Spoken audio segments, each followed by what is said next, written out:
Assalamualaikum warahmatullahi wabarakatuh. Kami dari kelompok 9 yang beranggotakan saya sendiri Faridun Natar, terus ada Iva Yahyun Nadifa, dan satu lagi Naila Safira. Nah, kita di sini ingin menjawab pertanyaan dari tim-tim kelompok lain. Nah, yang pertama ada pertanyaan dari kelompok 1.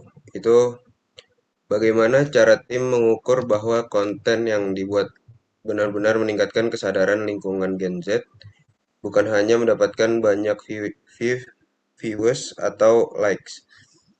Nah, jawaban dari kami melihat engagement seperti komentar, share, dan respon audiens terhadap pesan yang disampaikan. Selain itu, kami juga mengevaluasi apakah audiens menunjukkan pemahaman atau ketertarikan terhadap isu lingkungan. Selanjutnya ada pertanyaan dari kelompok 2, yaitu apa perbedaan output dan outcome dari proyek ini? Jawaban dari kami, outputnya itu konten edukasi yang berhasil dipublikasi di TikTok. Outcome-nya meningkatnya kesadaran dan kepedulian generasi Z terhadap lingkungan. Selanjutnya dari kelompok 3. Pertanyaannya itu, menurut kalian bagaimana manajemen proyek mana yang paling menentukan keberhasilan Green Generation? Nah, menurut kami, bagian manajemen proyek yang paling menentukan keberhasilan Green Generation adalah evaluasi dan monitoring performa konten. Melalui tahap ini, kami dapat mengukur tingkat engagement audiens, mengetahui efektivitas konten yang dibuat, serta melakukan perbaikan agar tujuan meningkat kesadaran lingkungan pada Green Generation. Selanjutnya dilanjut oleh rekan saya.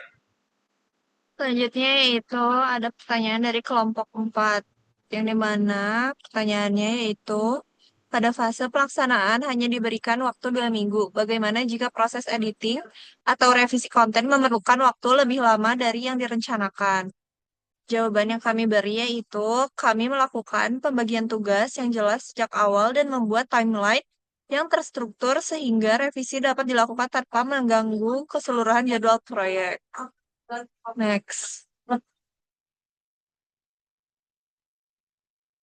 Selanjutnya ada pertanyaan dari kelompok 5, yaitu laporan ini tidak memberikan informasi tentang hasil aktual dari TikTok, seperti jumlah views, followers, likes, atau engagement rate. Apakah konten tersebut sudah dipublikasikan? Selain itu, berapa banyak video yang berhasil diunggah ke TikTok juga tidak disebutkan dalam laporan ini. Jawaban yang kami beri yaitu pada proyek Green Generation, tahap publikasi konten memang sudah masuk dalam rencana pelaksanaan proyek pada minggu kelima sampai minggu keenam. Namun, laporan akhir kami belum mencantumkan data metrik performa TikTok secara detail seperti views, followers, like, dan engagement rate karena fokus laporan lebih menekankan pada proses manajemen proyek, mulai dari perencanaan, pembagian tugas, produksi konten, hingga evaluasi proyek. Selanjutnya, selanjutnya itu ada dari kelompok 6, yaitu mengapa proyek ini layak dijalankan jika tidak menghasilkan keuntungan finansial. Alasan kita menjalankan proyek ini yaitu karena tujuan utama kita adalah memberikan dampak sosial melalui edukasi lingkungan. Keberhasilan proyek diukur dari peningkatan kesadaran dan keterlibatan audiens, bukan dari keuntungan finansial. Selain itu, proyek ini juga memberikan pengalaman manajemen proyek bagi anggota tim. Untuk kelompok selanjutnya akan dijelaskan oleh teman saya. Selanjutnya, pertanyaan dari kelompok 7, yaitu mengingat proyek yang kalian buat, yaitu tentang kesadaran lingkungan pada Gen Z melalui konten digital, maka jika tingkat respon dan keterlibatan audiens terhadap konten yang dipublikasikan tidak sesuai dengan target proyek, langkah evaluasi dan Strategi perbaikan apa yang akan dilakukan untuk memastikan tujuan peningkatan kesadaran lingkungan pada generasi Z dapat tercapai secara optimal?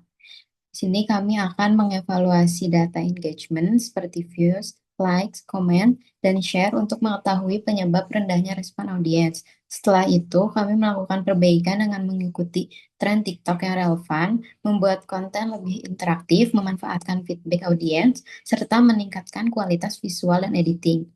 Dengan evaluasi dan perbaikan berkelanjutan tersebut, tujuan peningkatan kesadaran lingkungan pada generasi Z tetap dapat tercapai. Selanjutnya, pertanyaan dari kelompok 8. Bagaimana tim membuktikan bahwa peningkatan engagement di TikTok benar-benar menunjukkan meningkatnya kesadaran lingkungan Gen Z, bukan hanya karena kontennya mengikuti tren yang sedang viral? Untuk membuktikan bahwa peningkatan engagement bukan hanya akibat mengikuti tren viral, tim perlu melihat indikator lebih mendalam, bukan hanya jumlah likes atau views. Dalam proyek Green Generation, keberhasilan tidak hanya diukur dari interaksi audiens, tetapi juga dari peningkatan pemahaman dan kepedulian Gen Z terhadap isu lingkungan. Sekian dari kelompok kami. Mohon maaf bila ada salah kata. Wassalamualaikum warahmatullahi wabarakatuh.